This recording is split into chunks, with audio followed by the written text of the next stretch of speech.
এই ব্যক্তি আত্মশুদ্ধি অর্জন করেছে, এই ব্যক্তির জন্য ঈদের খুশি। যে রমজান মাসে সিনেমা দেখেছে, সিনেমা শুটিং করেছে, পর্নোগ্রাফি দেখেছে, সুদ খেয়েছে, শিরিক করেছে, বেদাত করেছে, হারাম খেয়েছে, এর জন্য ঈদের খুশি। মানুষকে ঠকিয়েছে, ব্যবসায় মাল কম দিয়েছে, পণ্য মজুত করেছে, ইচ্ছা করে দ্রব্যের দাম বাড়িয়েছে, সরকারকে বিব্রত করেছে, জনগণকে দুর্ভিক্ষের দিকে ঠেলে দিয়েছে, এদের জন্য ঈদের খুশি? কখনো না। ঈদের খুশি তাদের জন্য যারা আত্মশুদ্ধি অর্জন করতে পেরেছে। 5 ওয়াক্ত নামাজ জামাতে পড়ার চেষ্টা করে। খুব সিম্পল জিনিস, খুব বেশি কিছু দরকার নেই আমাদের। 5 ওয়াক্ত নামাজ আপনি জামাতে পড়ার চেষ্টা করেন। বাসার থেকে ওযু করে বের হবেন, প্রত্যেক পদক্ষেপ হাঁটবেন, আপনার একটা স্টেপে একটা করে গোনা মাফ হবে, একটা নেকি লেখা হবে, মর্যাদা বাড়িয়ে দেওয়া হবে। একে 10 দিয়ে গুণ করা হবে, রমজান মাসে আরো 70 দিয়ে গুণ করা হবে ইনশাআল্লাহ। ফজরের নামাজটা জামাতে পড়লেন, নামাজটা জামাতে পড়ার পর আপনি বসে থাকবেন, কিছু সময় জিকির আজগার তাসবিহ তাহলিল করবেন, পারলে এক পারা করে কোরআন তেলাওয়াত করবেন। ফজরের নামাজ হয়ে গেছে, আপনি কোরআন তেলাওয়াত করেন, এক পারা পড়তে সময় লাগবে আধা ঘন্টা, 40 মিনিট, কারো 1 ঘন্টা। এরপর সূর্য উঠে যাবে, উঠে গেলে পরে আপনি 2 রাকাত ইশরাকের নামাজ পড়বেন, নামাজটা পড়ে বাসায় যাবেন। আল্লাহর নবী বলছেন সাল্লাল্লাহু আলাইহি ওয়াসাল্লাম, আপনার আমল নামায় একটা কবুল হজ, একটা কবুল ওমরার নেকি লেখা হবে ইনশাআল্লাহ। এবার রেস্ট করেন, বাসায় গিয়ে রেস্ট করেন। যখন ঘুমাবেন তখন ঘুমের সুন্নাহগুলো আদায় করেন, সূরা ফালাক নাস ইখলাস পড়েন, ফু দেন, দিয়ে গা মাসাহ করেন, আয়াতুল কুরসি পড়ে ঘুমান, ঘুমের দোয়া পড়ে ঘুমান, ঘুমটাও নেকি হবে ইনশাআল্লাহ। এরপর হয়তো আপনি কাজে যাবেন, চাকরিতে যাবেন, বা ব্যবসায় যাবেন, বা আপনি শিক্ষাক্ষেত্রে যাবেন, ইত্যাদি ইত্যাদি। আপনি বেশি বেশি জিকির করবেন। কি করবেন? সুবহানাল্লাহ পড়বেন, আলহামদুলিল্লাহ পড়বেন, আল্লাহু আকবার পড়বেন, লা ইলাহা ইল্লাল্লাহ পড়বেন, লা হাওলা ওয়ালা কুওয়াতা ইল্লা বিল্লাহ পড়বেন, পড়বেন হাসবি আল্লাহ ওয়া নি'মাল ওয়াকিল, সুবহানাল্লাহি ওয়া বিহামদিহি, সুবহানাল্লাহিল আযীম, সুবহানাল্লাহিল আযীম ওয়া বিহামদিহি, পড়বেন আস্তাগফিরুল্লাহ ওয়া আতুবু ইলাইহি, আস্তাগফিরুল্লাহ ওয়া আতুবু ইলাইহি, পড়বেন লা ইলাহা ইল্লাল্লাহ ওয়াহদাহু লা শারীকা লাহু, লাহুল মুলকু ওয়া লাহুল হামদু ওয়া হুয়া আলা কুল্লি শাইইন কাদির। পারা যাবে না ইনশাআল্লাহ? বেশি বেশি পড়বেন। আরেকটা কাজ করবেন, প্রতিটা কাজ নবী সাল্লাল্লাহু আলাইহি ওয়াসাল্লামের সুন্নাহ মাফিক করার চেষ্টা করবেন। সুন্নাহ মাফিক, খাচ্ছেন তার সুন্নাহ মাফিক, টয়লেট করছেন তার সুন্নাহ মাফিক, ঘুমাচ্ছেন তার সুন্নাহ মাফিক। সুন্নাহর বইগুলো আছে না বাজারে, কিনে নেবেন, কিনে নিয়ে দেখবেন প্রতিটা কাজ কিভাবে করলে সুন্নাহ হবে। এই কাজগুলো করতে গিয়ে আপনাকে গভর্নমেন্ট বাধা দিবে, বিশ্বের পরাশক্তিরা বাধা দিবে, আপনাকে কি কেউ পিটাবে এগুলো করলে, জেল খাটাবে? এগুলো আমাদের ব্যক্তি স্বার্থের ব্যাপার, ইচ্ছা করলেই করা যায়। এই ইচ্ছাটা আল্লাহ পাক আমাদের অন্তরে জাগ্রত করুন, আমিন। একটা কাজে কথা বলবো, নর্মালি আমরা ফরজগুলোতে বেশি ফোকাস করি, ফরজ ওয়াজিবে। রমজান মাসে সুন্নত মোস্তাহাবেও ফোকাস করতে হবে। রমাদানে একটা নফল আপনাকে ফরজের নেকি দিয়ে দিবে ইনশাআল্লাহ, রমাদান একটা সুন্নাহ আপনাকে ফরজের নেকি দিবে ইনশাআল্লাহ। তো রমজান মাসে শুধু ফরজ নয়, একটু সুন্নাহ সালাতগুলো, নফল সালাতগুলো একটু বেশি বেশি পড়ার চেষ্টা করি, আল্লাহ পাক তৌফিক দান। স্পেশালি একটা কাজ করার চেষ্টা করতে পারি, ওযু যখন ভেঙে যায়, টয়লেট করলেন, ওযু ভেঙে গেল, সাথে সাথে হালকা করে ওযু করে ফেলার চেষ্টা করেন, সবসময় পবিত্র থাকার চেষ্টা করেন। বেলাল আল হাবাশি নাম শুনেছেন? রাদিয়াল্লাহু আনহু। নবী সাল্লাল্লাহু আলাইহি ওয়াসাল্লাম বলছেন, আমি যখনই জান্নাতে গিয়েছি বেলাল তোমার পায়ের শব্দ শুনেছি। সুবহানাল্লাহ। যেই বেলালকে উত্তপ্ত মরুভূমিতে শুয়ে নির্যাতন করা হচ্ছে, সেই বেলাল বলছেন আহাদুন আহাদ। সেই বেলাল রাদিয়াল্লাহু আনহুর নামে শানে সূরা নাজিল হচ্ছে কুল হুয়াল্লাহু আহাদ। ওই বেলাল রাদিয়াল্লাহু আনহুকে নবী সাল্লাল্লাহু আলাইহি ওয়াসাল্লাম বলছেন, যখনই জান্নাতে যাই তোমার পায়ের আওয়াজ শুনি, তুমি কি এমন আমল করো যার কারণে এই মর্যাদা তোমার? বেলাল রাদিয়াল্লাহু আনহু বলছেন, আমি তো স্পেশাল তেমন কোনো আমল করি না, আপনারা যা করেন আমিও তাই করি, তবে আমার যখনই ওযু ভেঙে যায় আমি ওযু করি, আর আমি ওই ওযু দিয়ে 2 রাকাত নামাজ পড়ি। এটাকে তাহিয়াতুল ওযুর নামাজ বলে। রমজান মাসে করার চেষ্টা করি, আল্লাহ পাক তৌফিক দান করুন। আমরা অনেকে মসজিদে যাই, থাপ করে বসে পড়ি, করি না কাজটা? মসজিদে গিয়েছি, থাপ করে আগে বসে পড়ি। মসজিদে গিয়ে 2 রাকাত নামাজ পড়ে বসা সুন্নত। মিনিমাম 2 রাকাত নামাজ পড়ে বসলে আপনি তাহিয়াতুল মসজিদের নেকি অর্জন করলেন, মসজিদের হকটা আদায় করলেন। ওই জায়গা আপনার জন্য সেজদার সাক্ষী থাকলো, কিয়ামতের মাঠে আপনার পক্ষে সাক্ষী দিবে ইনশাআল্লাহ। এই সুন্নাহগুলো আমরা চর্চা করার চেষ্টা করি। দাড়িটা ছেড়ে দেন, এটা একমাত্র ভিজিবল সুন্নাত, দৃশ্যমান সুন্নাত, যেটা আপনার সাথে কবরে যাবে। যখন কাফন দেয়া হবে তখন দেখা যাবে না আমার সাথে আর কোন কোন সুন্নাহ আছে, এই একটা সুন্নতই দেখা যাবে আমার সাথে কবরে যাচ্ছে। কথা কি বুঝতে পারছেন? আর এটাকে আমরা এখন যত পারি মেয়ে হওয়ার চেষ্টা করছি। নবীজি বলেছিলেন শেষ জামানায় ছেলেরা মেয়েদের পোশাক পরবে আর মেয়েরা ছেলেদের পোশাক পরবে। দেখবেন মেয়েরা এখন ফর্মাল পোশাক পরছে, জিন্স আর গেঞ্জি পরে ঘুরছে, আর ছেলেরা ক্লিন শেভড। ছেলেরা মেয়েদের মতো গাল বানাচ্ছে। আর কোন সাইনের জন্য অপেক্ষা করছেন?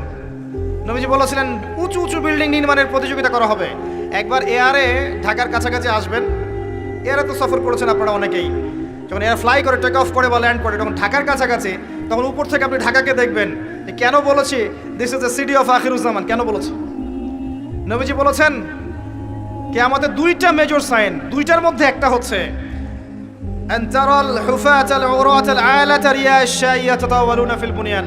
যখন সমাজের দরিদ্র শ্রেণীর মানুষেরা, যাদের পায়ে স্যান্ডেল ছিল না, গায়ে কাপড় ছিল না, এরা উঁচু উঁচু বিল্ডিং নির্মাণের প্রতিযোগিতা করতে থাকবে, তখন কিয়ামতের অপেক্ষা করতে থাকবে।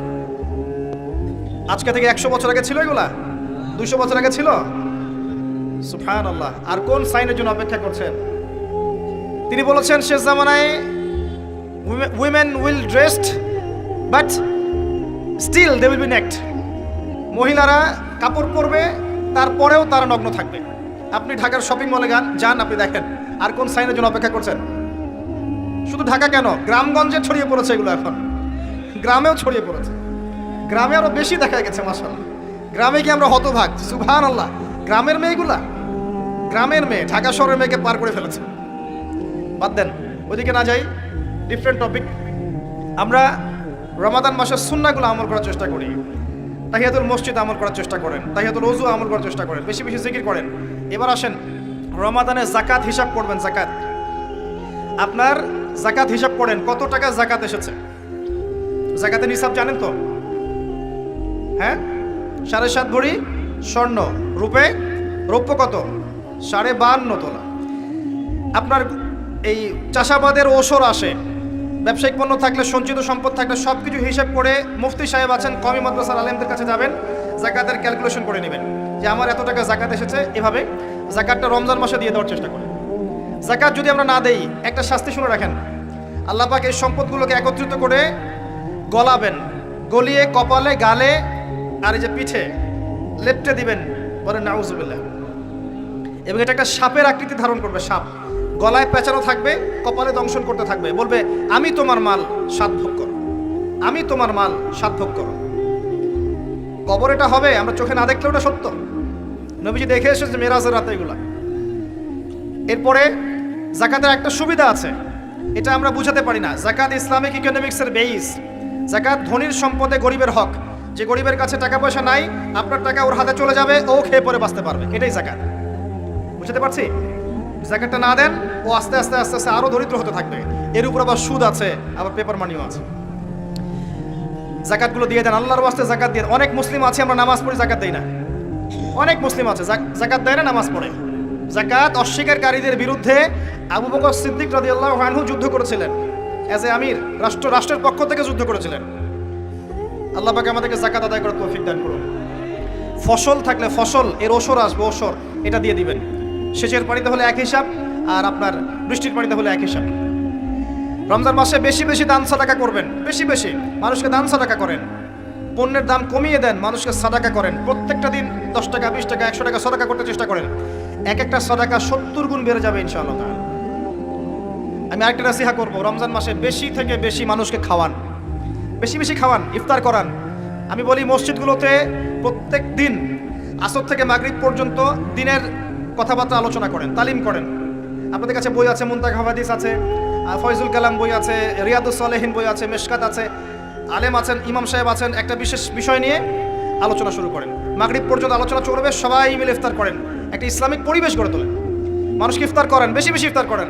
আপনার সামর্থ্য থাকলে, সামাজিক যদি পদমর্যাদা থাকে, সমাজের মানুষকে আপনি ইফতার করান, ইফতার পার্টি করেন, ইফতার অ্যারেঞ্জমেন্ট করেন। পার্টি বলা ঠিক না, আসলে ইফতার মাহফিল বলতে পারি আমরা। ইফতার মাহফিল করেন বেশি বেশি, মানুষকে ইফতার। একজন ব্যক্তিকে ইফতার করালে ওই ব্যক্তির রোজার নেকি আপনি পেয়ে যাবেন ইনশাআল্লাহ।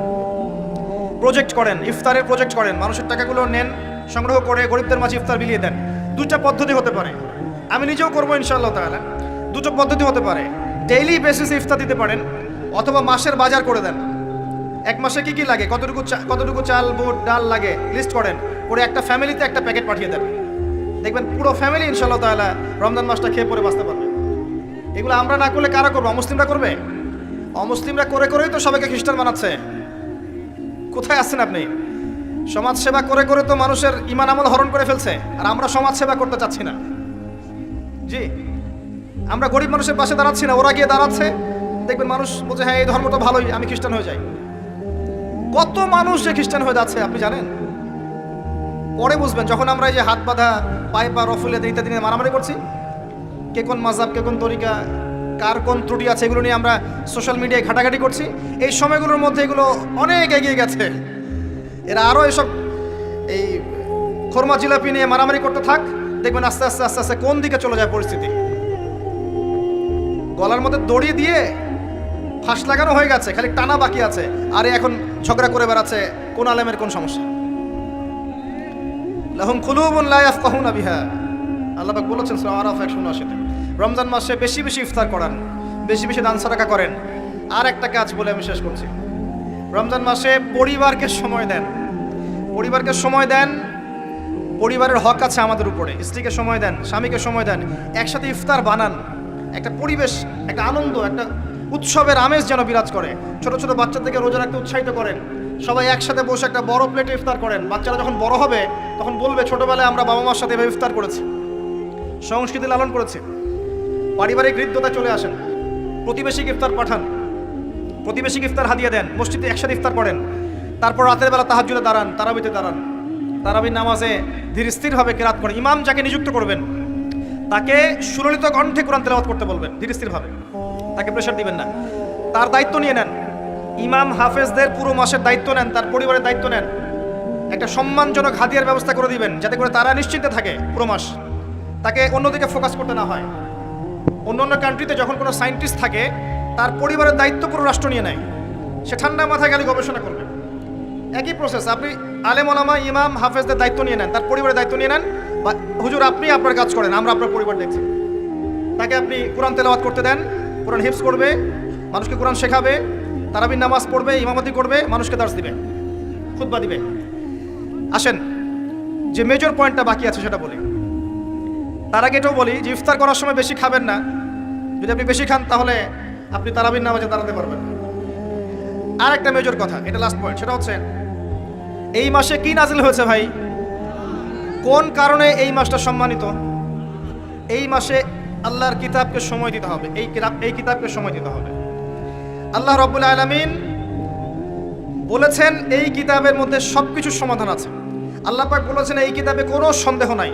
আল্লাহ পাক বলেছেন এই কিতাব আমাদের জন্য সুসংবাদ এবং শেফা, আরোগ্য, রহমা।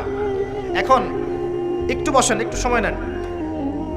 এই কিতাব প্রথমত আপনাকে তিলাওয়াত করা শিখতে হবে। রমজান মাস আসার আগেই আপনি তিলাওয়াত করা শিখে ফেলেন। যদি না জানেন রমজান মাসে পুরো এক মাস তাজবিদ শিখবেন স্থানীয় ইমামের কাছে, পারবেন না?